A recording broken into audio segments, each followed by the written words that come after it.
أشهد أن لا إله إلا الله أشهد أن لا إله إلا الله أشهد أن محمدا رسول الله. Una manera de entender cualquier civilización es la contemplación de una obra de arte que encierra en sí misma la esencia de todo su legado.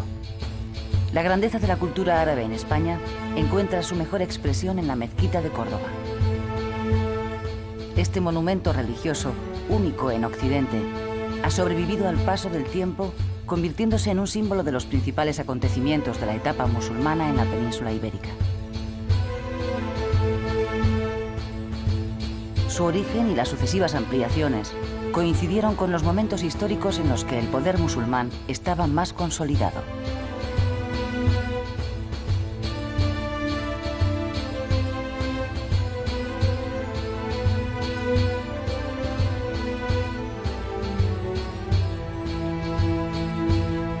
Aparte de la mezquita, quedan pocos restos de la antigua Córdoba musulmana.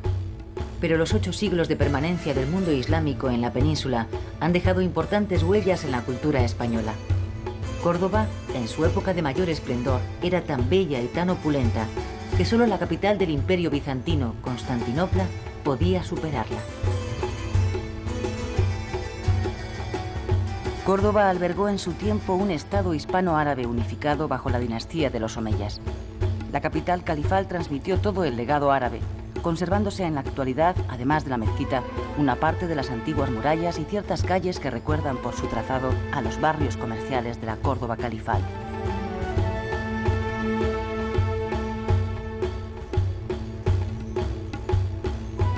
Sería Abderramán I, en el año 785, quien mandara construir esta mezquita de nueva planta sobre el emplazamiento de la antigua iglesia de San Vicente, compartida hasta entonces por musulmanes y cristianos.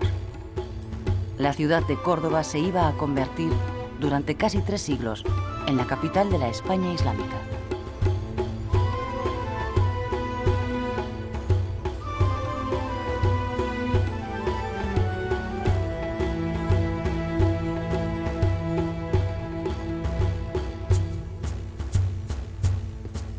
La época de mayor esplendor de la civilización musulmana en la península se produjo entre los años 929 y 1031. Durante esa etapa, el ya desaparecido Palacio de Medina Zahara, construido a las afueras de la ciudad de Córdoba como sede de los gobernantes árabes, disponía de más de 4.000 columnas de mármol, paredes incrustadas de piedras preciosas, fuentes, jardines. Fue entonces cuando se llevaron a cabo los intercambios de embajadas entre Córdoba y otros centros de poder. Las relaciones amistosas con el Imperio bizantino sirvieron para asentar el califato andalusí. Los embajadores enviados a Córdoba por el emperador germánico Otón I y por Hugo Capeto de Francia llevaron la fama del esplendor de Al-Ándalus por todos los rincones de Europa.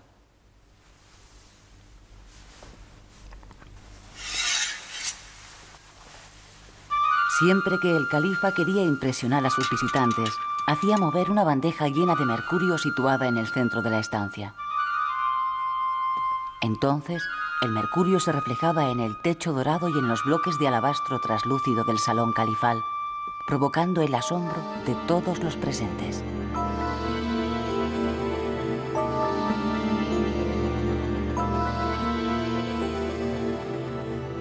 Mucho antes, a principios del siglo VII, y mientras en la península ibérica San Isidoro de Sevilla se encontraba en la cúspide de su producción intelectual, como máximo exponente de la cultura visigoda, en la lejana Arabia, Mahoma empezaba a predicar el Islam, en un territorio en el que cada tribu adoraba a sus propios ídolos y dioses.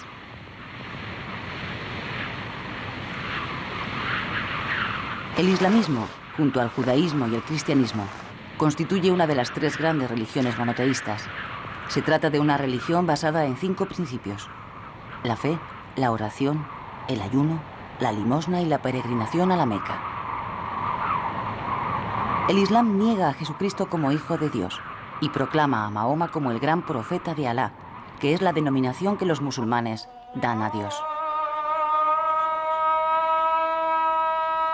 Por aquel tiempo, las representaciones de todas las deidades existentes fueron destruidas y la piedra negra quedó como único símbolo de la nueva religión, y centro de peregrinación para millones de musulmanes. A partir de entonces, el credo fundamental del Islam, no hay más Dios que Alá, constituyó el estandarte de la expansión vertiginosa de sus ejércitos.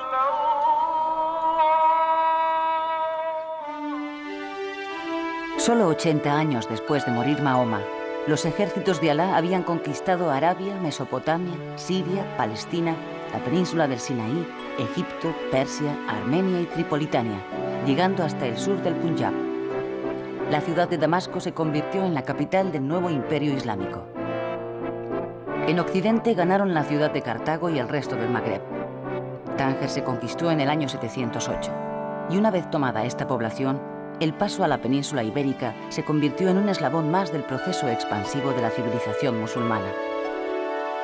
El rápido avance del Islam fue posible gracias a la debilidad de los imperios a los que hubo de enfrentarse, el imperio persa y el imperio romano de Oriente o bizantino, desgastados después de 20 años de guerras entre sí. Gibraltar debe su nombre al caudillo árabe Tariq, Yebel al-Tariq, que desembarcó en la península ibérica en el año 711 al mando de unos 10.000 hombres, en su mayoría bereberes del norte de África, recién sometidos y convertidos al Islam. El último rey visigodo, don Rodrigo, se enfrentará a las fuerzas invasoras en la batalla del río Guadalete. Esta derrota de las huestes visigodas dejó Hispania a merced de los musulmanes, quienes en tan solo 4 años dominaban la práctica totalidad de la península.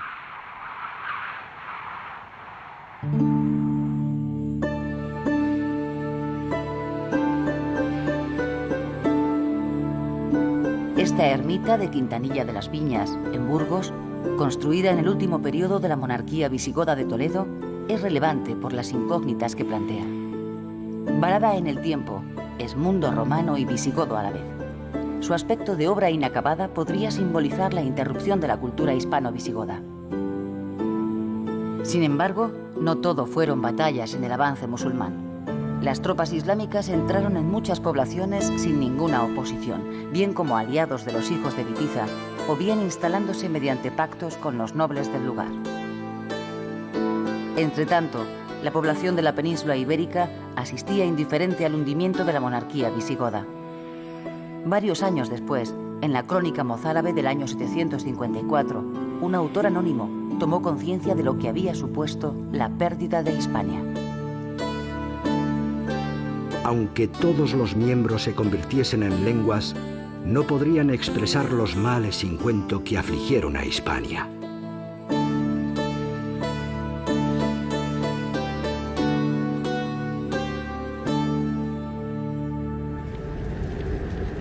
La imparable expansión islámica encontraría el punto final en la ciudad franca de Poitiers.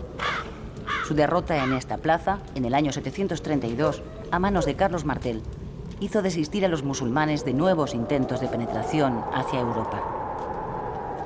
Desde ese momento, el control de la península ibérica se convirtió en el objetivo crucial del imperio musulmán en Occidente, pasando Hispania a formar parte del califato de Damasco.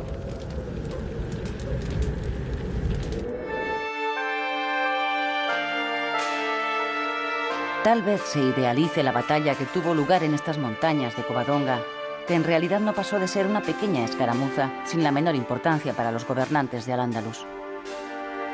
Lo cierto es que posibilitó la creación de una pequeña monarquía de carácter neovisigótico en Asturias en torno al noble y caudillo local don Pelayo. ¿Cuál sería la razón de que los ejércitos islámicos no pusieran más empeño en conquistar estos últimos focos de resistencia cristiana?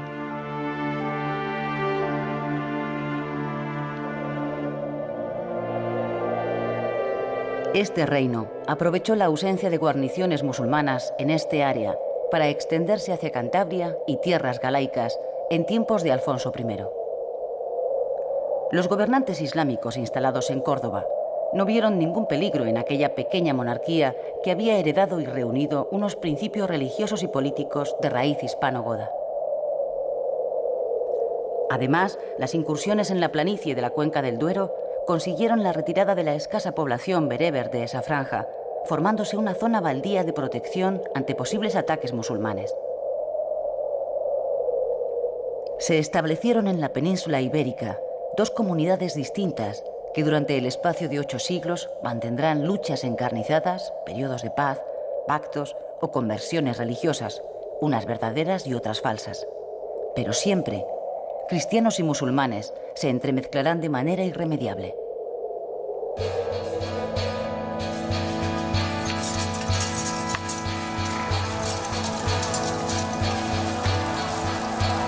Estamos en manos de la fortuna, como las piezas de un tablero de ajedrez, en el que a menudo se ve al rey derrotado por un simple peón.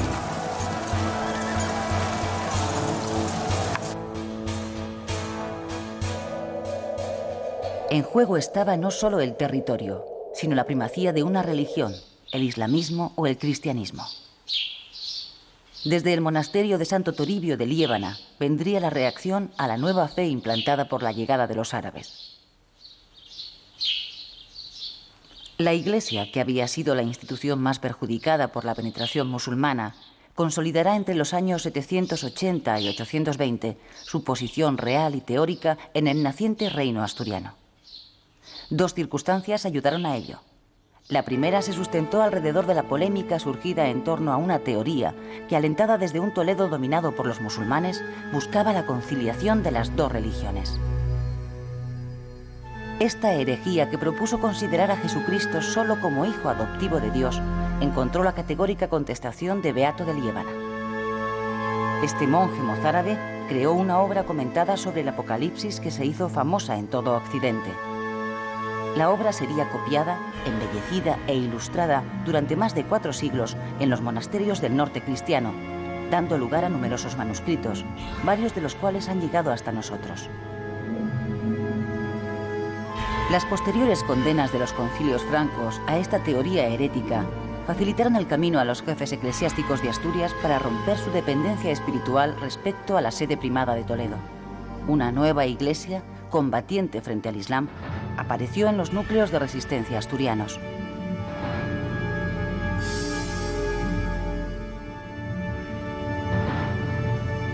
Frente a un Islam iconoclasta, contrario al culto de las imágenes sagradas, los beatos crearon buena parte de la iconografía cristiana.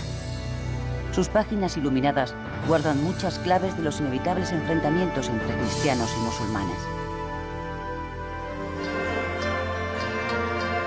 La segunda circunstancia que consolidó la situación de la jerarquía eclesiástica fue la noticia del hallazgo en Galicia, a comienzos del siglo IX, del sepulcro del apóstol Santiago en un monte cercano a la recién creada sede de Iria.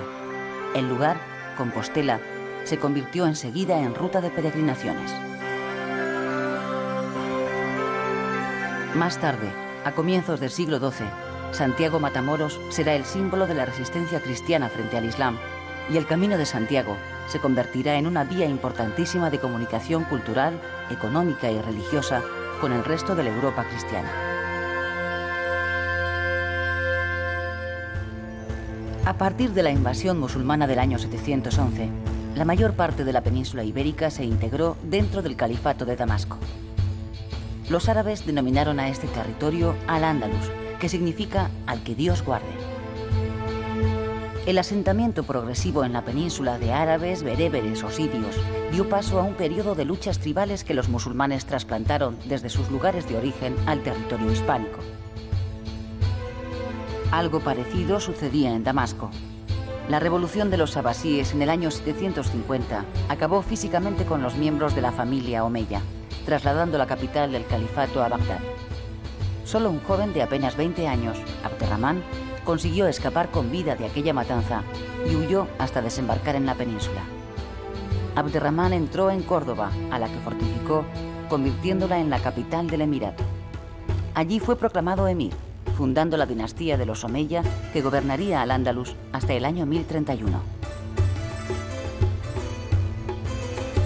El origen de la mezquita de Córdoba está ligado también a Abderramán I. Sus dimensiones no eran todavía tan impresionantes como en la actualidad, pero el arte andalusí brillaba en todo su esplendor.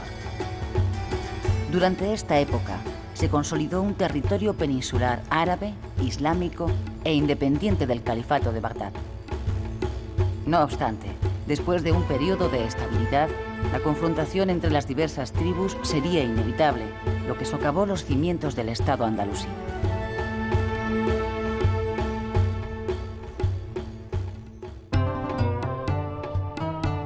A la compleja composición de esta sociedad, que estaba formada principalmente por elementos de procedencia árabe y siria, habría que añadir el continuo goteo cada vez mayor de todo tipo de grupos procedentes del Magreb.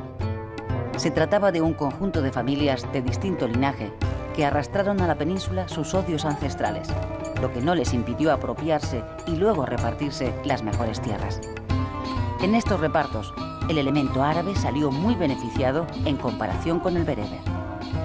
La aristocracia guerrera musulmana se iría transformando en una especie de nobleza territorial al adquirir la plena propiedad de la tierra o, en su defecto, el usufructo. En torno a esta aristocracia se formaría otro grupo heterogéneo compuesto por sus clientes o patrocinados, conocidos por el nombre de maulas. Otra comunidad era la formada por los judíos, los cuales alcanzaron su edad de oro bajo el califato. La tolerancia del Islam con las llamadas gentes del libro, judíos y cristianos, hizo que gozaran de una gran libertad económica y cultural. En cuanto a los no judíos de ascendencia hispano-goda, una gran mayoría se fue convirtiendo al Islam, acaso debido al incentivo que suponía para ellos una cierta promoción socioeconómica, siendo conocidos como renegados o muladíes. Por último, se encontraba un grupo cada vez más reducido de cristianos asentados en territorio musulmán, los mozárabes, que emigrarán hacia el norte en busca de la protección de los reinos cristianos. Hasta allí transportaron todos sus elementos arquitectónicos y culturales de influencia islámica. La iglesia de San Cebrián de Mazote, en Valladolid, es una buena prueba de ello. Estamos, pues, ante una sociedad híbrida compuesta por diversas etnias, 3 religiones y 2 culturas, la musulmana y la cristiana. El azar de los encuentros y de las relaciones amorosas hizo el resto. Los poetas lo testimoniaron así. Entre las cristianas hay una escondida en las iglesias. El amor que hizo nacer en mí me hace vagar como un loco entre los claustros y los templos de los cristianos.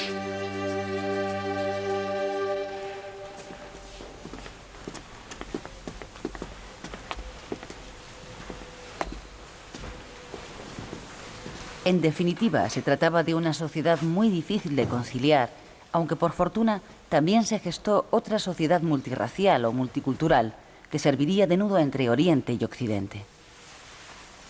Las conexiones de Al-Ándalus con el Oriente Islámico fueron siempre muy fluidas gracias al comercio y las peregrinaciones a la Meca. Así, se creó una unión espiritual entre los andalusíes y sus hermanos de Oriente, que produjo un intercambio cultural que a través de la península ibérica llegaría hasta el resto de Europa. Esta sociedad en continua mutación hizo de Córdoba un crisol que alcanzaría su apogeo en el siglo X. A partir del año 822, con Abderramán II, Córdoba fue un gran centro cultural en el que la historia, la literatura, la filosofía, la medicina y el arte encontraron el territorio idóneo para su desarrollo y el lugar desde el que influiría en la sociedad cristiana occidental. ودائي ودائي ليس يدريه سوائي ورب قادر ملك جليل La lengua árabe se convirtió en sinónimo de lengua culta entre toda la población de Al-Ándalus.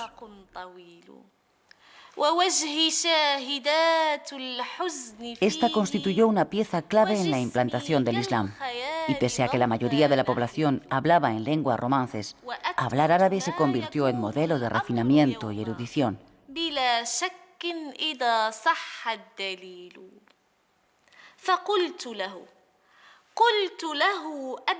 Esa moda de aprender árabe sería denunciada por el mozárabe Álvaro de Córdoba, quien en pleno siglo IX exclamaba: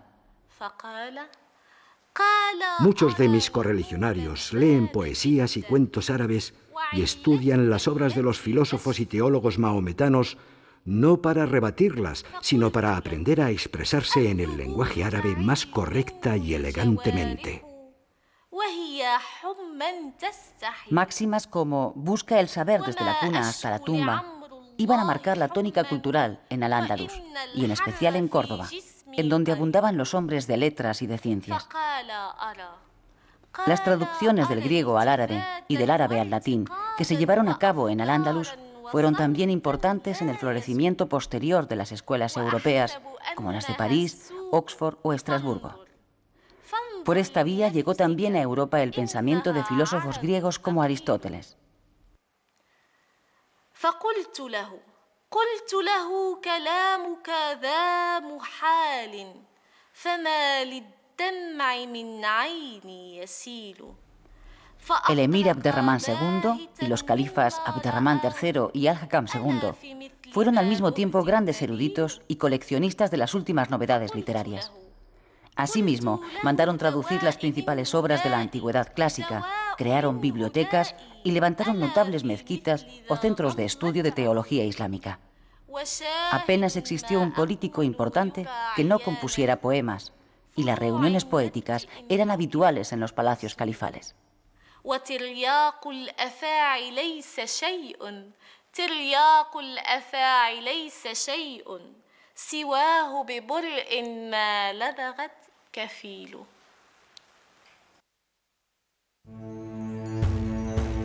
Todo este acervo cultural ocurría en el interior de unas ciudades hispano-árabes que no se diferenciaban apenas del resto de las ciudades musulmanas. Córdoba llegó a albergar una población cercana a los 100.000 habitantes en una época en que París o Roma apenas llegaban a los 40.000. Aunque el campo continuaba siendo la base del asentamiento de la población, pronto las ciudades adquirirán el máximo protagonismo gracias al desarrollo de sus actividades mercantiles. La Medina constituía el núcleo fundamental de la ciudad islámica. El trazado de sus calles era irregular, semejante a la disposición de un campamento beduino en el desierto. El zoco llenaba de griterío el corazón de las ciudades árabes. En el núcleo de la ciudad antigua de Granada aún se conserva una antigua alhóndiga, conocida como el Corral del Carbón, en donde se realizaban las transacciones comerciales de los arrabales. Un conjunto de calles habitadas por gentes pertenecientes a un mismo grupo religioso o étnico o a una misma actividad económica constituían un arrabal o barrio extenso, que venía a ser una pequeña ciudad. La serie de arrabales, relativamente autónomos, se distribuían en torno a un núcleo central, la Medina, que incluía la mezquita mayor, la alcaicería, lugar donde se venden los productos más valiosos como la seda, y los edificios destinados a depósito de mercancías.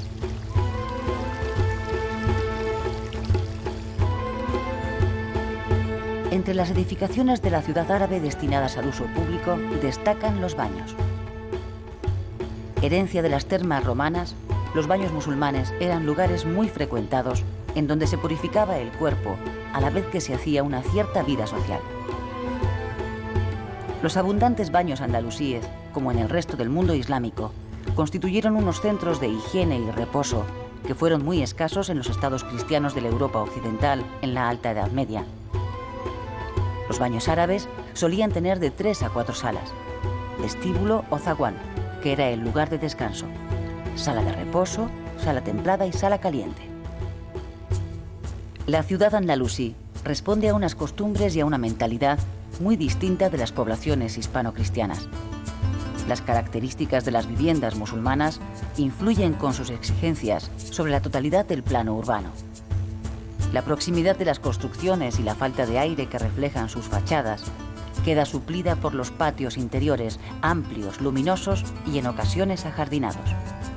Así los podemos ver ahora en los patios andaluces. Para el musulmán, la casa es un refugio frente al mundo exterior. Vertida hacia sí misma, la vida se desarrollaba en torno al patio central, en las terrazas o en los sobrados. La casa árabe revela un deseo de intimidad y soledad notables.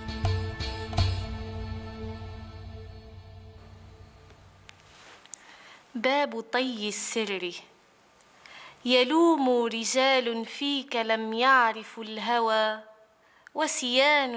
Y es en ese contexto donde la poesía árabe alcanza la perfección, cuando sus formas se llenan de esa vida que brota del centro del espíritu arábigo.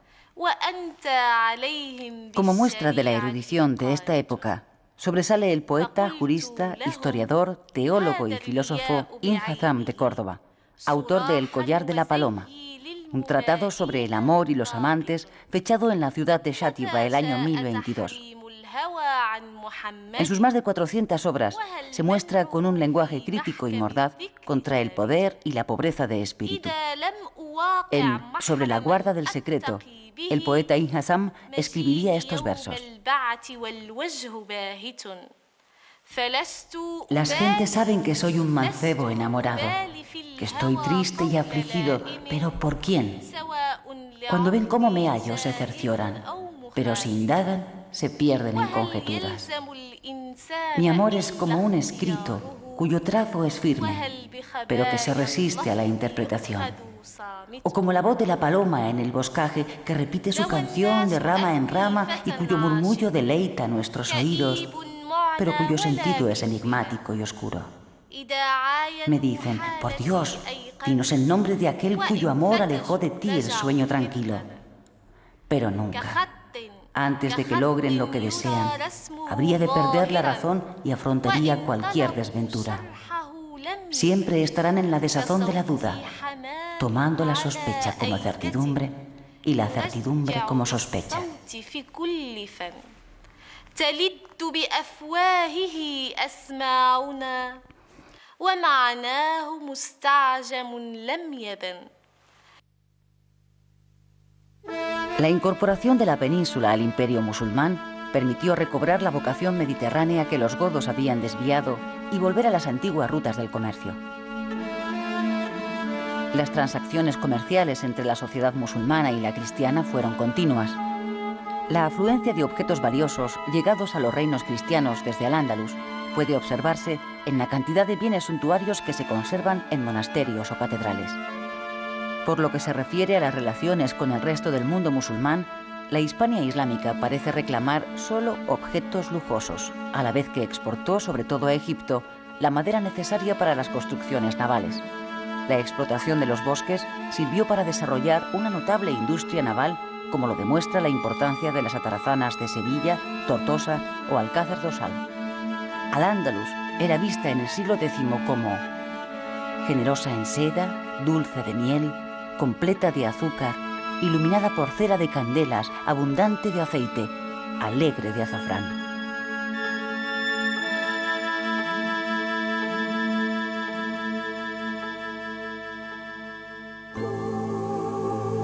Los dirigentes de Al-Ándalus mostraron una gran preocupación por todo lo concerniente a las novedades científicas.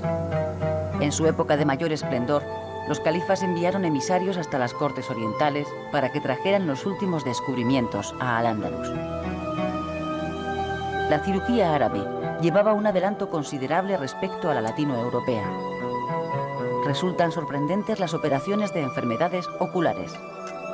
Los árabes hacían autopsias desde una época temprana y conocían tanto la antisepsia como el efecto del sueño producido por los narcóticos. Sin embargo, seguían considerando la intervención quirúrgica como último recurso a la que solo se debía acudir en casos extremos. Por su parte, la medicina y la farmacopea se renovarán con la traducción de la materia médica del Tratado de Dioscórides, regalo del emperador bizantino Constantino VII a Abderramán III. Antes de la venida de los árabes, la riqueza en minerales de la península ibérica había provocado la llegada de numerosos pueblos mediterráneos.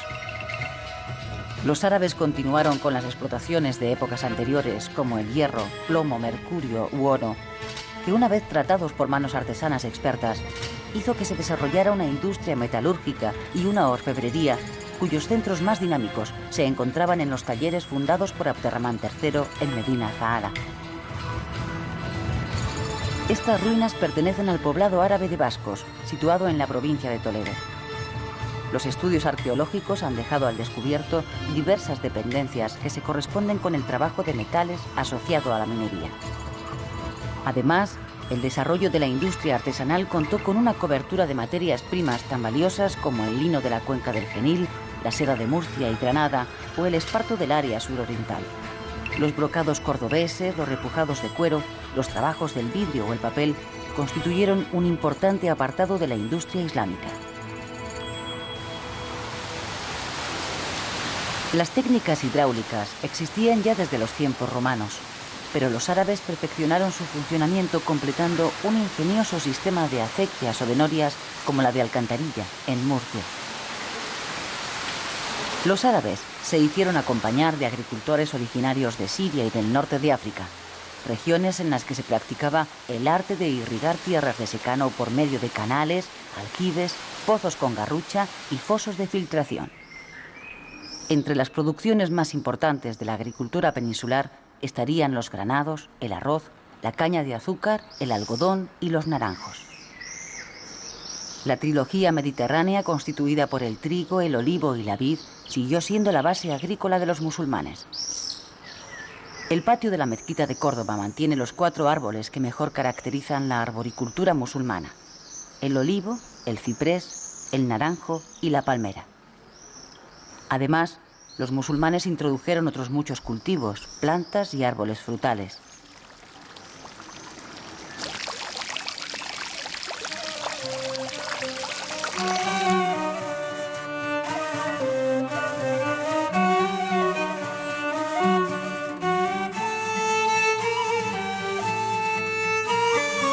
¿Por qué los árabes continuaron el cultivo de viñedos como en épocas precedentes?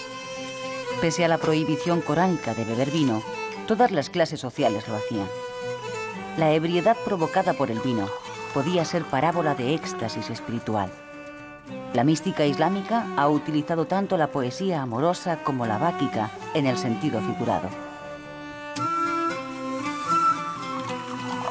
Eran pesados los vasos cuando vinieron a nosotros, pero cuando estuvieron llenos de vino puro, se aligeraron y estuvieron a punto de volar con lo que contenían, del mismo modo que los cuerpos se aligeran con los espíritus.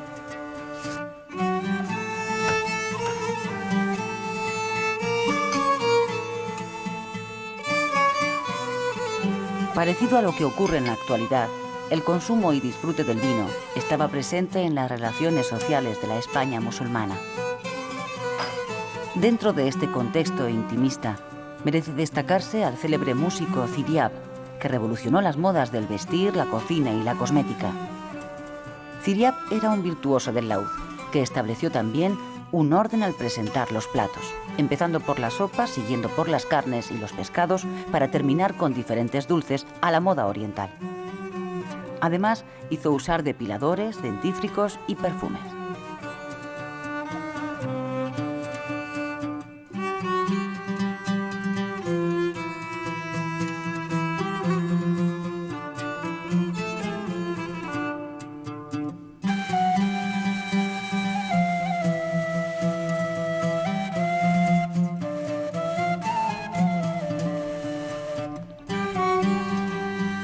Poesía, música y baile se adueñaban habitualmente de las veladas en los palacios de Al-Ándalus.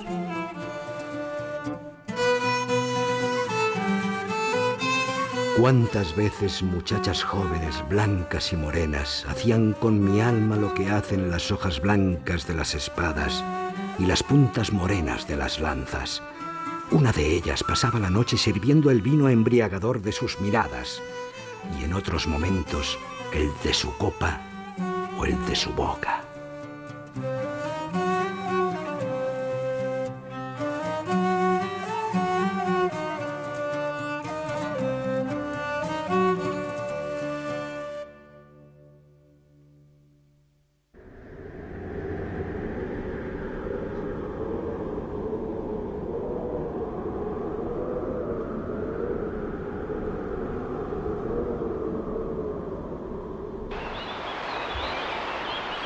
En las montañas de León, en la tierra que separaba a los musulmanes de los incipientes reinos y condados cristianos, se enclava el monasterio mozárabe de Santiago de Peñalba. Al mismo tiempo que el reino de Asturias se consolidaba en torno a la cordillera Cantábrica, en el área pirenaica, vascones orientales, navarros y grupos de hispani, los que más tarde se denominarán aragoneses y catalanes, crearon a partir del siglo IX una serie de condados al margen de los emires cordobeses que desembocarán en el reino de Pamplona y en los condados que integrarán la llamada Marca de Septimania o Marca Hispánica. Serían los mozárabes los que promovieron el culto al apóstol Santiago impulsando las primeras peregrinaciones al sepulcro y convirtiendo el Camino de Santiago en la vía cristiana más importante de intercambio cultural.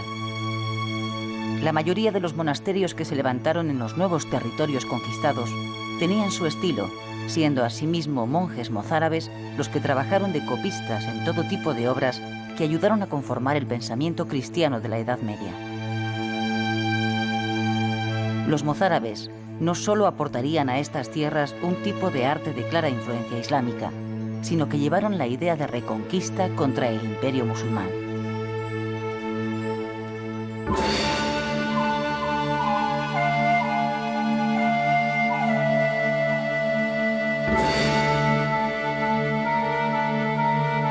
En el año 929, Abderramán III, después de sofocar varias rebeliones, aprovechó la crisis que se estaba viviendo en el califato de Bagdad para proclamarse califa y desligar definitivamente al Andalus del Oriente Islámico, iniciándose de esta forma la Edad de Oro del Islam andalusí. Gracias al florecimiento del comercio y la industria, la ciudad de Córdoba había crecido tanto que la mezquita no podía dar ya cabida a las multitudes que acudían a ella, siendo necesario ampliar sus dimensiones. La parte más grandiosa, a la que pertenece el mihrab y las capillas abovedadas, fue edificada por orden de Al-Hakam II.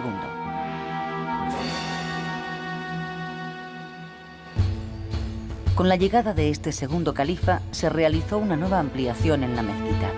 Córdoba iba a alcanzar su máximo apogeo cultural y político. Más tarde, la debilidad de carácter de su sucesor, Hixam II, puso el gobierno en manos de Almanzor, quien dobló el tamaño de la mezquita de Córdoba. Almanzor, el victorioso, que así se le conocía por sus triunfos sobre los cristianos, llegaría hasta Barcelona saqueando la ciudad. Por el noroeste atacó Galicia y tomó Santiago de Compostela, destruyendo la iglesia donde se veneraban los restos del apóstol, aunque respetara su féretro. Almanzor encontró su muerte tras la batalla de Calatañazor en el año 1002.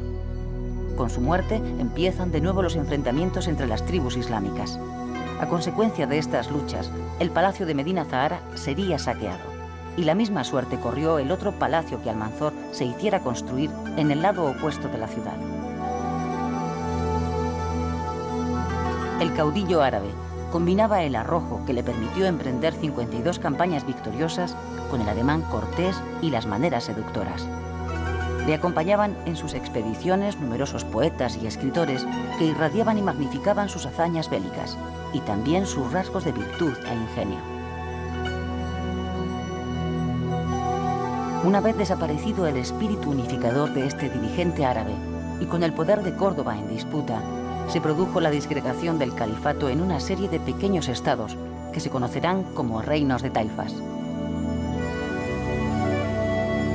Me he detenido en Al-Zagra llorando y meditando, como si me lamentara sobre miembros dispersos de mi propia familia. Oh Zagra, he dicho vuelve, y ella me ha contestado, ¿acaso vuelve lo que está muerto?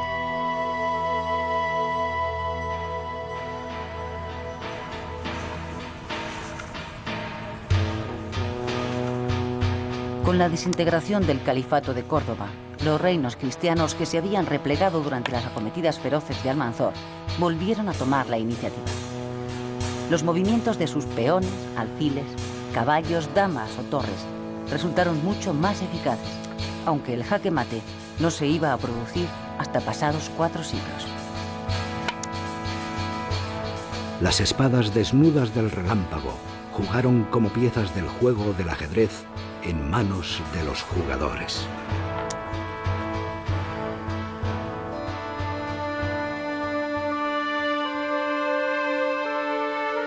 ¿Cómo fue posible que Asturias, poco después de hacerse efectiva la conquista de la península por los ejércitos musulmanes, se comportara ya como un reino independiente del poder del Islam? Asturias puede considerarse como un intento de continuidad del reino visigodo. Según la tradición, en Asturias se refugiaron restos del ejército visigodo, clérigos huidos de la invasión musulmana y nobles que habían sufrido el despojo de sus posesiones. El carácter beligerante del nuevo reino asturiano se hizo realidad cuando Alfonso II el Casto saqueó la ciudad de Lisboa y con el botín arrebatado a los musulmanes embelleció Oviedo. A Alfonso II se debe también que el reino astur dejara de pagar tributos a los musulmanes, así como su independencia eclesiástica de la sede de Toledo, que estaba bajo dominio musulmán. A principios del siglo X, el traslado de la capital desde Oviedo a León constituyó toda una declaración de intenciones que los árabes, absorbidos por las continuas luchas internas, no supieron repeler. El combate que tuvo lugar en las llanuras de Simancas afianzó las posiciones del reino asturiano en el Valle del Duero. Quizá esta fuera la mítica batalla de Clavijo, en la que la aparición del apóstol Santiago determinó la victoria cristiana, refrendándose así el carácter de cruzada en la lucha contra el Islam.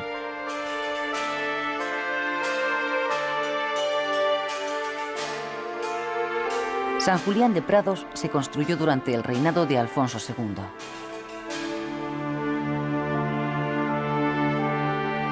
El arte asturiano va a estar directamente vinculado a los reyes de la monarquía asturiana.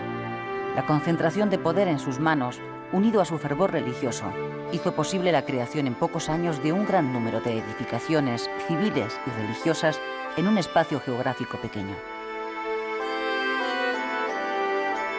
El actual templo de Santa María del Naranco, antiguo palacio de Ramiro I junto a la iglesia de San Miguel de Lillo, son los máximos exponentes del prerrománico asturiano, conocido como arte ramirense.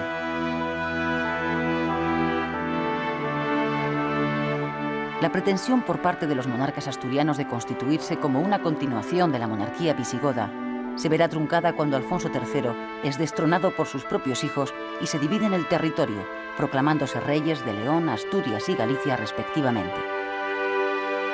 Simples vicisitudes históricas permitieron a Ordoño II reunir bajo su cetro a Galicia y León, y a su muerte, su hermano Fruela II de Asturias reconstruyó la unidad del territorio bajo el nombre de Reino de León.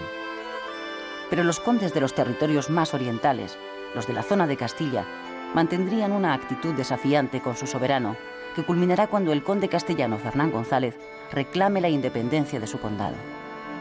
Un territorio que, repoblado por cántabros y vascones, estará llamado a convertirse en pieza esencial en el mosaico cristiano peninsular como Reino de Castilla a partir del año 1037.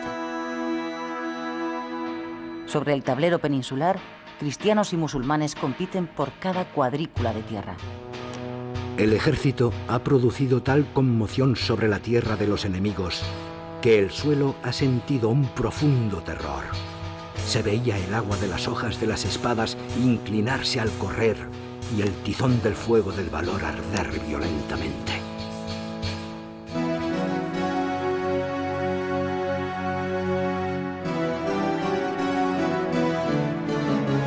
Los núcleos de resistencia pirenaicos y orientales de la península nacen de la conjunción de dos elementos diferentes entre sí. Por un lado, estaba la resistencia natural de los vascones a todo dominio que proviniera del exterior. Y por otro, la influencia de los francos, que después de su victoria en Poitiers, habían ido recuperando los territorios del sur de las antiguas Galias hasta llegar a los Pirineos.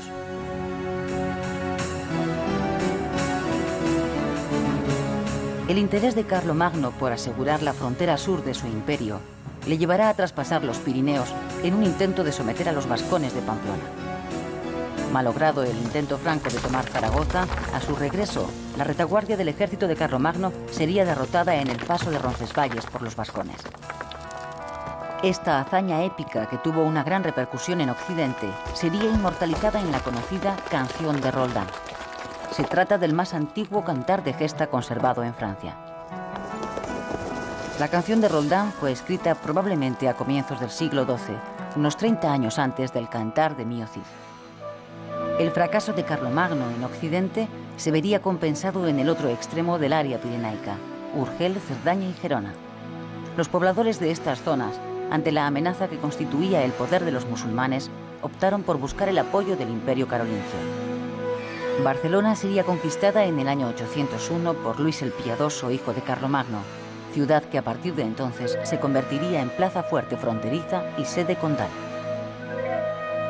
Los condados de la Marca hispánica, alejados del centro del poder franco y situados en una frontera peligrosa expuesta a los ataques musulmanes, gozaron de amplia autonomía. El eje formado por los condados de Barcelona, Gerona y Ausona permanecerá siempre unido, constituyendo la base de la futura Cataluña medieval. En torno a la figura de Bifredo, el Velloso, fundador de monasterios como el de San Juan de las Abadesas y Ripoll, donde está enterrado, se gestará la leyenda de los orígenes del escudo de Cataluña, que después se convertiría en símbolo de todo un territorio. La personalización del poder como patrimonio de un linaje que a su vez era el propietario de las tierras, permitió a los condes repartir la herencia entre sus hijos. De este modo, los territorios se unían o desunían según los fallecimientos, bodas o simples acuerdos que acontecían en el seno de las familias condales.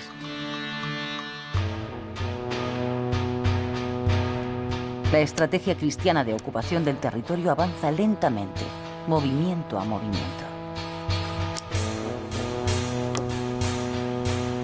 Mira el campo sembrado, donde las mieses parecen al inclinarse ante el viento, escuadrones de caballería que huyen derrotados, sangrando por las heridas de las amapolas.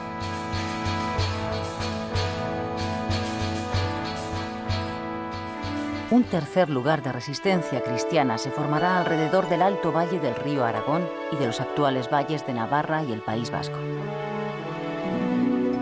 El rescoldo de las tribus vasconas prerromanas acabó creando un reino independiente que poco a poco se iba a convertir en una sociedad en proceso de transformación.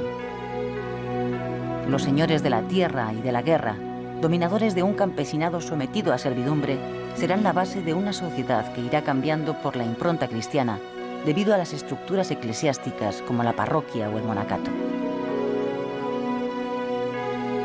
Desde el siglo IX consta la existencia del monasterio de San Salvador de Leire, cuyas partes más antiguas están bajo las actuales. Más tarde fue sede y corte del señorío pirenaico y panteón regio de los monarcas pamploneses. Desde el siglo X se había tomado la costumbre de que el obispo de Pamplona fuera elegido entre los monjes de Leire, dada la seguridad precaria de la capital. La monarquía siempre se sintió vinculada a él.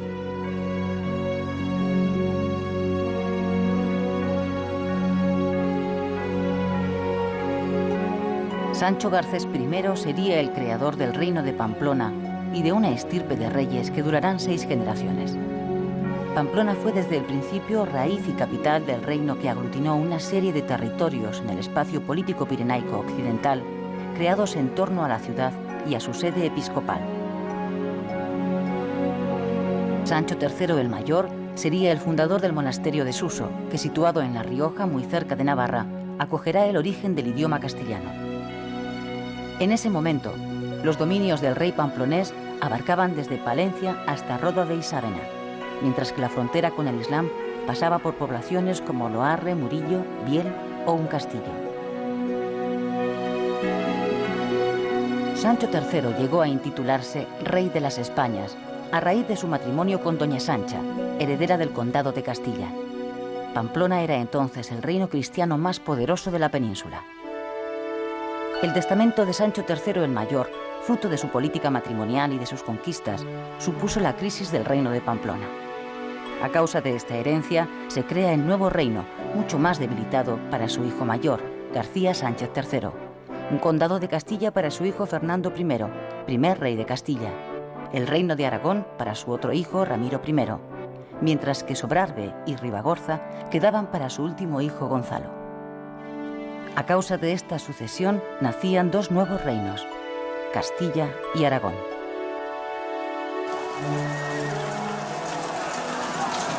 Las lanzadas han dejado en los párpados heridas cubiertas de legañas y han transformado las puntas de las lanzas en mechas. La sangre relucía como la mejilla de la tierra, como si cubriera de rubor, y el polvo se ensombrecía como si fuera col.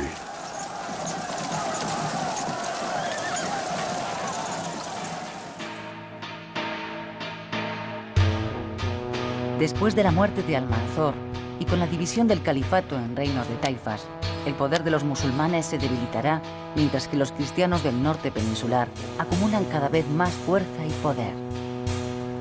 Sin embargo, las espadas continúan en todo lo alto. Musulmanes y cristianos habrían de combatir aún en innumerables ocasiones hasta dar por acabada la larga etapa de dominio islámico en la península ibérica.